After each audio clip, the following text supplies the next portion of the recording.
It's Wednesday, April 17, 2024. I'm Albert Mohler, and this is The Briefing, a daily analysis of news and events from a Christian worldview.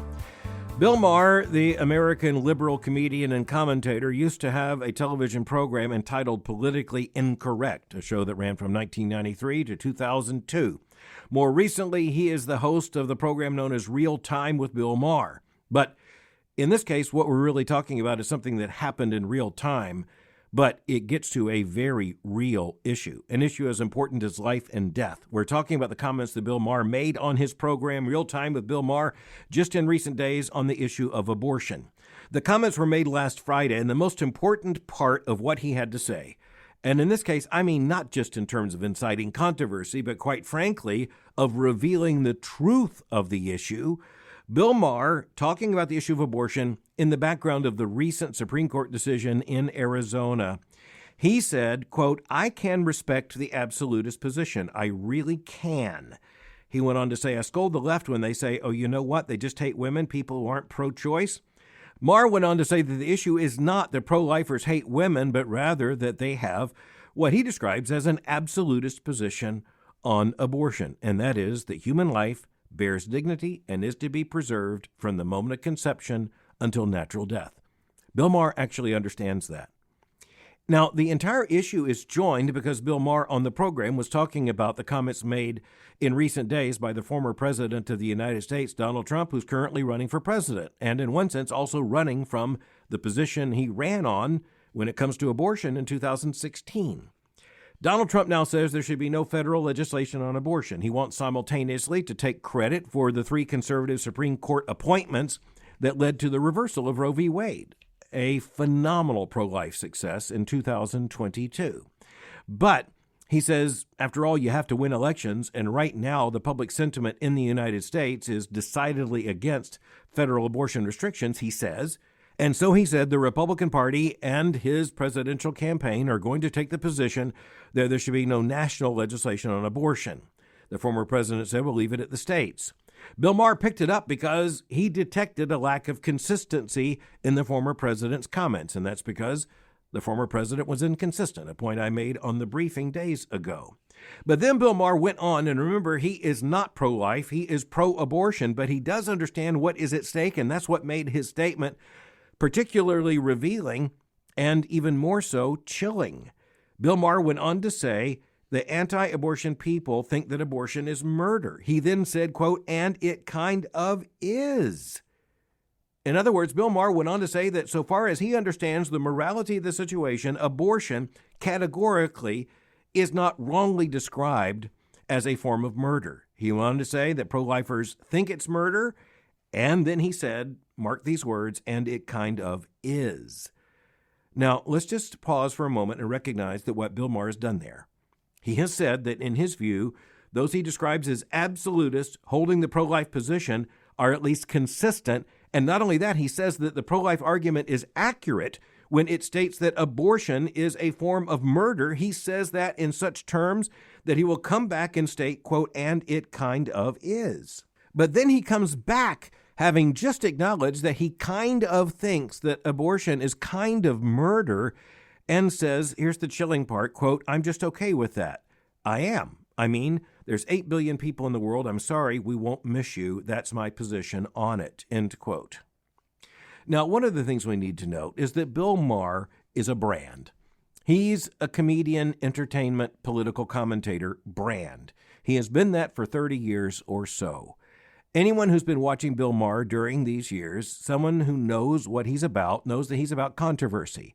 His earlier program was entitled Politically Incorrect because he sought to scandalize just about everyone on the political spectrum in that program that first started about 30 years ago. More recently, he's on HBO. That tells you something right away. And his current program on HBO, known as Real Time with Bill Maher, includes Maher talking with other panelists or guests on his program, and they seek to sensationalize and they seek to scandalize. Otherwise, no one would want to watch. So as we're thinking in terms of worldview analysis, let's just say we know at least that a part of what was going on here is the entertainment value, again, chillingly enough, that Bill Maher and his fellow cast members believed was actually a part of talking about this issue in public last week. Now, we as Christians have to understand there is no joking matter when it comes to abortion. There isn't now, there never has been. We are talking about life and death. And those of us who are described here as holding to the absolutist position are just holding to the only position that's consistent in any sense, and that is that abortion is wrong categorically, and it is the termination of human life categorically, that it is rightly described in ethical terms as murder because it is the willful destruction of a human being made in the image of God. And that was true from the moment of fertilization and will be true until the moment of natural death. And so when Bill Maher describes those of us who hold to this position as absolutist, well, in the sense that we understand this truth in absolutist terms, that it's absolutely true, and that thus it's absolutely wrong to arbitrarily come up at some point at which abortion would all of a sudden be acceptable on this side and unacceptable on the other side, he understands the inconsistency of that argument. And so, and here what in moral terms is actually so devastating in this case, Bill Maher says, they say it's murder. I kind of think it is, but I'm okay with that. His exact words, again, quote, I'm just okay with that. I am. So there's no misunderstanding here. He said he's okay with this, with abortion being murder and holding to a basically pro-abortion position. He understands what is at stake. He says he even kind of agrees with the fact that this is some form of murder. But then he goes on to say, there's 8 billion people in the world. I'm sorry, we won't miss you. That's my position on it, end quote. Now, as Christians think about a statement like this, we need to back up and say there are at least a couple things going on here. Number one, there is the question as to whether or not Bill Maher means what he says. Now, a part of his brand is that he speaks what he means, and he means what he says. And so there's a sense in which it's perfectly conceivable that Bill Maher actually believes what he said. And furthermore, over the course of his on-camera career, this isn't the first time Bill Maher has said things that are not only politically incorrect, but quite frankly, absolutely chilling. Now, the second dimension of what we need to think about, and Christians need consistently to think about this, and that is that we're dealing here with words that constitute a very clear proposition of meaning. And as we're thinking about that sentence, it really doesn't matter who said it. The most important issue is that statement right or wrong. And then once we know whether that statement's right or wrong, what will be the effect of that statement? So if this statement had been made by anyone on planet Earth, it would still be equally horrifying. It would still be equally heinous. It would still be equally morally devastating. The fact that Bill Maher said it is why we're talking about it, because it took someone of celebrity having a media platform to say this out loud with enough people listening. I wasn't watching the program after all, that this has made the news wires. It has become the subject of wide public discussion. But this is one of those situations in which you look at public controversy and you say, in this case, it is absolutely justified. It is justified in absolute terms because we're talking here about life and death. And there are two dimensions of this. Here you have Bill Maher saying he actually agrees that abortion is murder, kind of is, he said, but then he goes on to justify it. And he justifies it with the most grotesque argument by saying it's murder, but after all, we have enough people.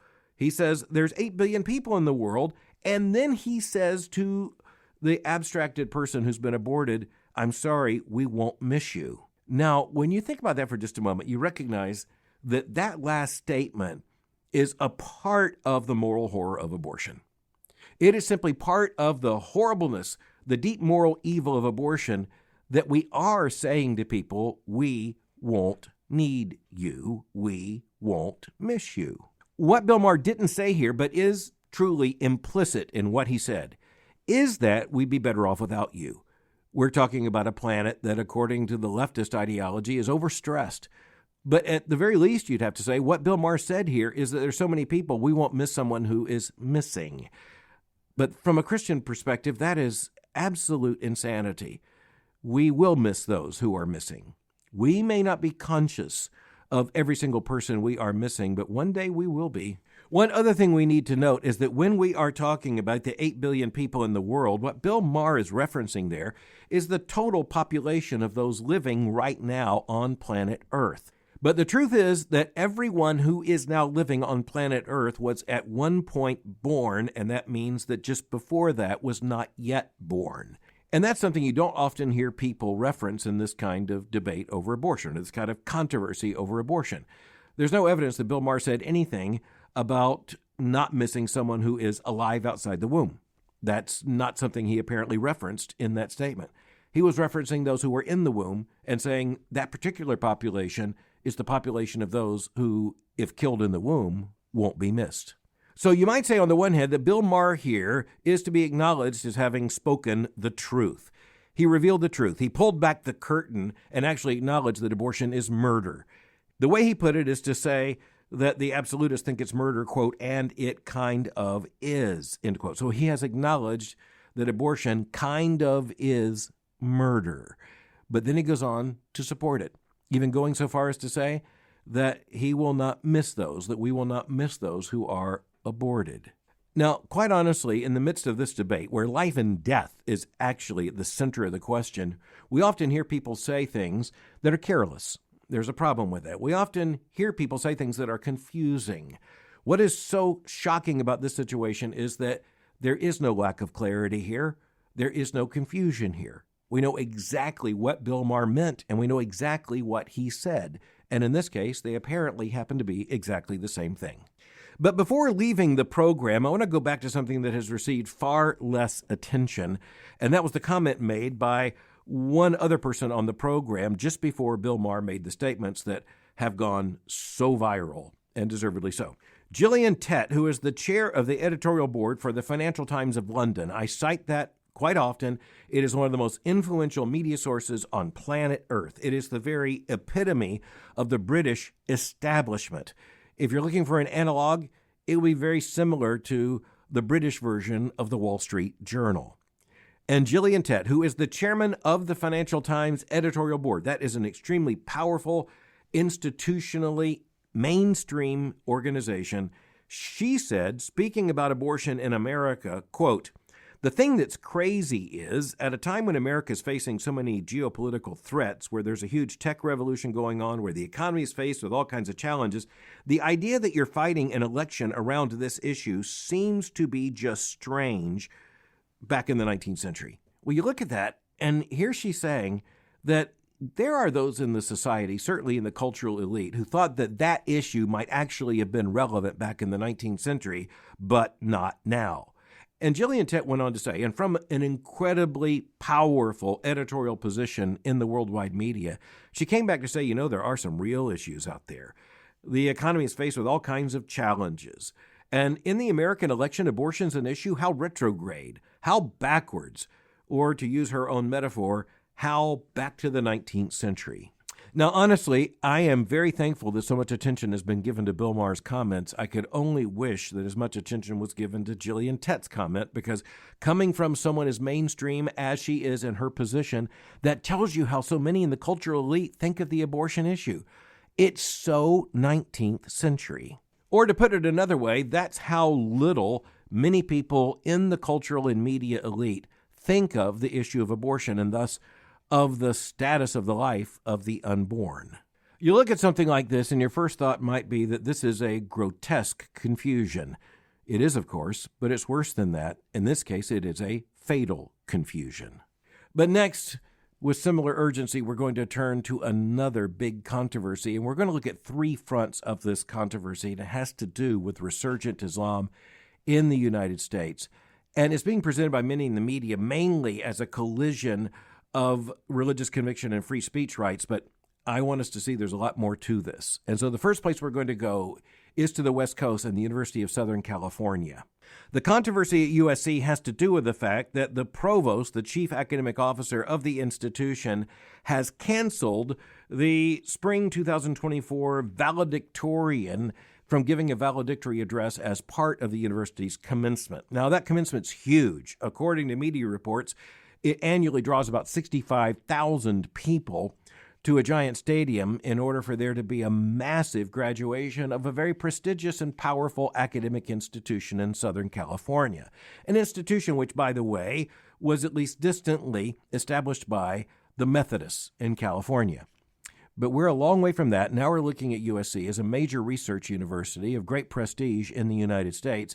And the fact is that the provost, Andrew Guzman, actually chose the valedictorian because we are told there was a large number of students who qualified, and thus the provost chose in something of an academic student beauty contest. And by that, I don't mean physical attractiveness. I mean in terms of meeting something like a politically correct profile. And because that's really what it's about at the University of Southern California. But the valedictory address has been canceled. Why? Well, it is because the young woman who was chosen by the provost, designated to be the valedictorian and thus to give this address, she is a young woman identified as South Asian American and Muslim, and she was outed by fellow students and graduates as a major proponent of the Palestinian cause and as someone who identifies with the Palestinian cause in Israel's current war against Hamas in Gaza. She identifies also as Muslim, and she has at least linked to arguments criticizing Zionism as, quote, a racist settler colonial ideology that advocates for a Jewish ethno-state built on Palestinian land, end quote. So we're talking about a young woman who has clearly taken sides, taken the Palestinian side, and is identifying Israel as a Jewish ethno-state built on Palestinian land, and furthermore said that the ideology behind Israel is a racist settler colonial ideology. Now, we've talked on the briefing about the fact that this is now not surprising, but we also have to discuss once again the fact that this is often hidden behind the headlines, and even the people at this university really don't want you to know what is at stake. They are facing controversy here because they canceled a valedictory address before 65,000 people, and the provost said it was done because of the threat of danger, presumably to the speaker, but also to other people in the multiple tens of thousands who would be gathered at this event. The implication is that this could lead to an outbreak of protest and violence and mayhem, and that is not what the commencement is to be all about. So let's just back up for a moment. Let's just say the University of Southern California has been caught here in an act of political correctness, and many students are saying on the left that they simply caved to corporate or political pressure and to the Zionist cause. And this is a university that has put itself in this position. But furthermore, we are a culture that has put ourselves in this position, and I have to discuss on the briefing today what is, these days, well, to go back to Bill Maher's program called Politically Incorrect, this is politically incorrect, but it is worldview essential. And that is this: there is an inevitable collision between classical Islam and the American project. There just is. There is a massive collision inevitable between the Muslim project and Western civilization. There just is. And the University of Southern California and so many others in the liberal elite want to have it both ways. They want to act as if they are cultural relativists when it's convenient and politically correct. But when they face the reality that having this argument made at commencement just might lead to huge problems, and by the way, some of the students on the left are saying they're not really concerned about violence. They're worried about losing donor support. Well, bingo, to a certain extent, those students are absolutely right. And as you reach out and try to say you have sympathy for the university here, quite frankly, the university is a part of the problem. You have liberal American cultural institutions saying there's no problem between classical Islam and Western civilization. It's a form of Islamophobia to make that argument. And yet, as we're considering right now, you have a big problem with that when you have the outbreak of something as irrefutable as Israel's war on Hamas. That came after the terrorist organization on October the 7th brutally attacked Israel, killing innocent people, and quite frankly, calling for the death, the non-existence of Israel as a nation. Now, you can imagine where the situation at USC is going. It is going into the court of public opinion, and in all likelihood, it will eventually go into the courts. But you're also looking at the claim, on the one hand, that Islam really factors into this, and the argument that it doesn't. But you know, the argument that it doesn't simply has no validity at all. And finally, anyone looking at this honestly finds that out. You also have the deep inroads here of critical theory and Marxist ideology describing Israel as a Zionist project, quote, a racist settler colonial ideology that advocates for a Jewish ethno-state, end quote. Now, as you might expect, there's a little bit more to this. It's fascinating, and it tells you a lot about higher education. How else is the University of Southern California complicit in this problem? It is because we are told that this graduate, to be recognized as valedictorian, had as a major at the University of Southern California biomedical engineering and as a minor resistance to genocide. That is to say, the University of Southern California has a minor, an academic minor, in resistance to genocide. Now, you might say, well, we should resist genocide. Any moral person would resist genocide. Yes, certainly we should. But we need to understand that that is one of those academic fields that has been increasingly taken over by a neo-Marxist ideology. And thus the nation of Israel, which was established by the United Nations in 1947-48, precisely because of the genocide of the Holocaust, it is now being blamed for genocide. Now, there is no doubt that Israel, just like the United States, as a nation, is a moral actor responsible for moral actions. But that's not really what is at stake here. What's at stake here is that this university has produced a student body. Not only that, it recruited it. And it has produced a graduating class that includes people that undoubtedly gained a lot of the ideology now turned on the university from the university. But next, we're going to just go up the coast. We're going to go to Berkeley, California, and already you know this is going to be interesting. The University of California at Berkeley, the flagship state university. USC is a private university, although it takes federal funds. As you look at the University of California, Berkeley, you're looking at the metaphor, the symbol for campus liberalism in the revolts of 1968. Well, as you know, the University of California at Berkeley has a law school, and the current dean of that law school is Erwin Chemerinsky, who is a leading theorist on the legal left, a major critic of the current conservative majority on the U.S. Supreme Court. Chemerinsky is Jewish, as is his wife, and Chemerinsky himself has faced opposition from students in this incredibly liberal law school, in this incredibly liberal university, because he's Jewish, and there have actually been cartoons and other things that are openly anti-Semitic. And it has to do with the fact that you do have the same kind of pattern here. You have students who are identifying as Muslim or as Arab. They are identifying with the Palestinian cause. Erwin Chemerinsky and his wife, who is a professor in the law school, held very generously a dinner for some of the members of the class there at the University of California Law School. And what happened is that a Palestinian student, and evidently there was at least the knowledge that something like this might happen, at their private residence at the Chemerinsky home, the student took a microphone and commandeered the event in order to start to unleash a diatribe on Israel. Now, the situation at this point is on video, and I can just tell you in advance, it gets pretty messy. At one point, Chemerinsky's wife physically tried to take the microphone away from the student. There was an exchange. I'll just say in legal terms, it's a mess. The student claimed to have a First Amendment freedom. Chemerinsky, again, dean of the law school, major constitutional scholar of the left, came back and said, it's a private residence. This is my private home. We invited you here. The First Amendment doesn't apply. Well, as I've already said, it gets really messy. My guess is it's going to make the legal situation at USC turn out to be really tame.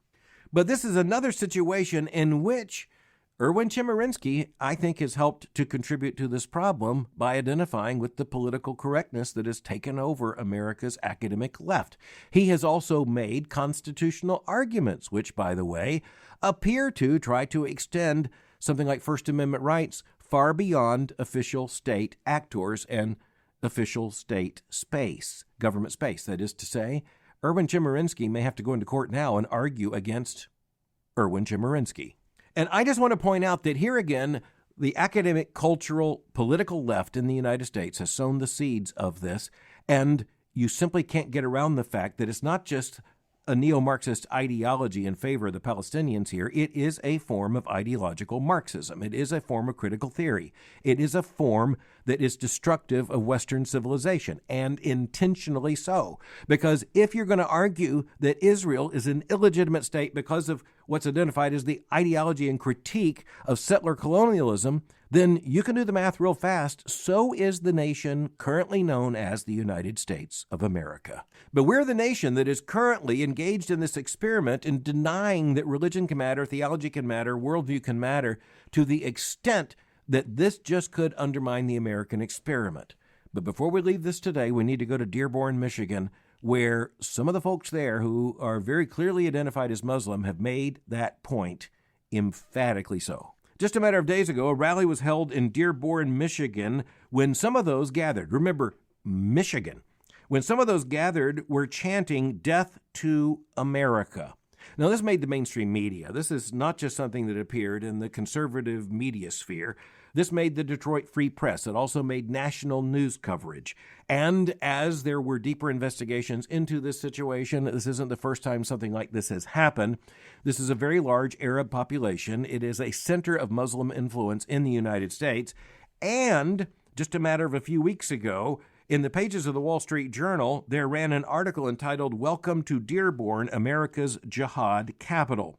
That was written by Stephen Stalinsky. And as we're talking about just being honest about this situation, this collision of worldviews between Islam and the West, and increasingly those who champion the Palestinian cause, in so many ways, those who are making this kind of argument, they eventually get to death to America. But in the article, Stalinsky makes this point, quote, "Support for terrorism in southern Michigan has long been a concern for U.S. counterterrorism officials. A 2001 Michigan State Police assessment submitted to the Justice Department after 9/11 called Dearborn, quote, a major financial support center and a, quote, recruiting area and potential support base for international terror groups." There is one major figure there in Dearborn, Michigan. Remember, Dearborn, Michigan, USA. On his Twitter account on October 7th, the day that Hamas savagely and murderously attacked Israel, he went on and retweeted a post that said, quote, "The hearts haven't been overjoyed like this in so long," end quote. Ingrid Jacques, in an article that appeared as an opinion piece in USA Today just in recent days, asked the question, why is Gretchen Whitmer, the governor of Michigan, not condemning this statement? Protesters in her own state crying out death to America. Jacques pointed out that even the White House, which is actively seeking Arab votes and trying to placate the Muslim community in the United States, and that has to do with its policy towards Israel as well, and we all know it, but even the White House condemned the statement. There was an editor's note appended to the current online edition of the Ingrid Jacques article, and that editor's note is this, quote, "This column was originally published Sunday morning. According to a Fox News report published Monday, a spokesperson for Michigan Governor Gretchen Whitmer issued a statement to the outlet saying she condemned the Dearborn chants," end quote. Oh my, well, we're going to have to leave this, but evidently the governor of Michigan couldn't just put out a blanket clear statement, but rather the editor's note said that the statement was made to another news agency in which, in effect, she said that she condemned the Dearborn chants. Remember again, that chant was death to America. Just to make the point bluntly, that statement didn't come from nowhere, and it is headed somewhere. And that's where we're going to have to leave it today. Thanks for listening to The Briefing. For more information, go to my website at albertmohler.com. You can follow me on Twitter by going to twitter.com/Albert Mohler.